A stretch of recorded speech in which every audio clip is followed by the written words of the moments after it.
వెనకటికి ఎవరో ఒక సామెత ఉంది వెనకటికి. ఏంటంటే, పిలిచి పిల్లనిస్తే కులం తక్కువ అని అతనెవడో వదిలిపెట్టి పోయాడట. పిలిచి పిల్లనిస్తే. అప్పటికే వాడికి చాలా కాలంగా పెళ్లి కావట్లేదు. ఈ రకమైన సమస్యలున్నప్పుడు ఎవరో మొత్తం మీద మహానుభావుడు పిలిచి, "నాయనా ఇగో పిల్లని చేసుకో" అంటే, లేదు కులం తక్కువ బయ్ నేను చేసుకోను" అని చెప్పిండంట. అట్లా ఉంది ఇప్పుడు మన రాష్ట్ర మంత్రి వాకిటి శ్రీహరి పని. వాకిటి శ్రీహరి ముదిరాజుకు ఈ మధ్యనే మంత్రి పదవి లభించింది. మంత్రి పదవి లభించినప్పుడు మంత్రిగా తన సామర్థ్యం చూపాలి. తమ సమర్థత ఏందో చూపెట్టాలి. అట్లాగే తాను ఏం చేయగలడో కూడా నిరూపించుకోవాలి. అంతే తప్ప అదృష్టమో, దురదృష్టమో తెలియదు గానీ, నాకు మొత్తం ఆగమైపోయిన శాఖలు ఇచ్చిర్రు. అండ్ ఇంకా ఏదో మత్స్య శాఖ దారుణంగా ఉంది. అండ్ ఇంకోటేంటి పశుసంవర్ధక శాఖ దారుణంగా ఉంది. ఆయనకిచ్చిన శాఖలు.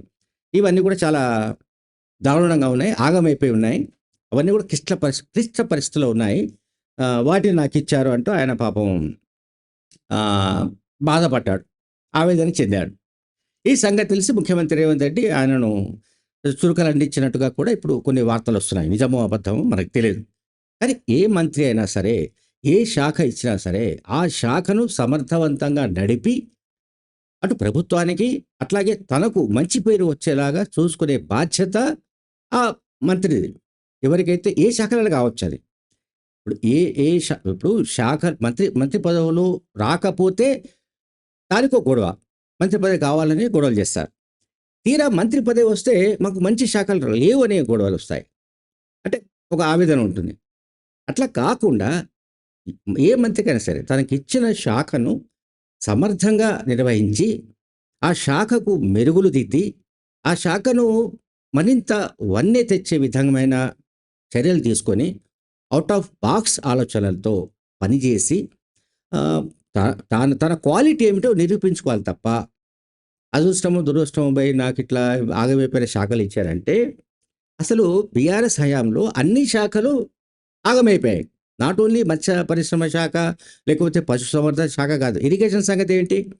లేకుంటే రెవెన్యూ శాఖ ఏమిటి? మరో శాఖ ఏమిటి?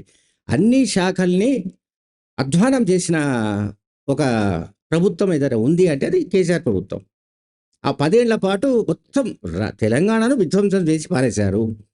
అది రెవెన్యూ కావచ్చు, మరొకటి కావచ్చు. అవినీతి, కుంభకోణాలైతే లెక్కలేదు. సో, ఇటువంటి పరిస్థితుల్లో కాంగ్రెస్ పార్టీ అధికారంలోకొచ్చింది. వాకిటి శ్రీహరికి మొన్న ఎక్స్‌పాన్షన్‌లో మంత్రివర్గ విస్తరణలో ఛాన్స్ దక్కింది.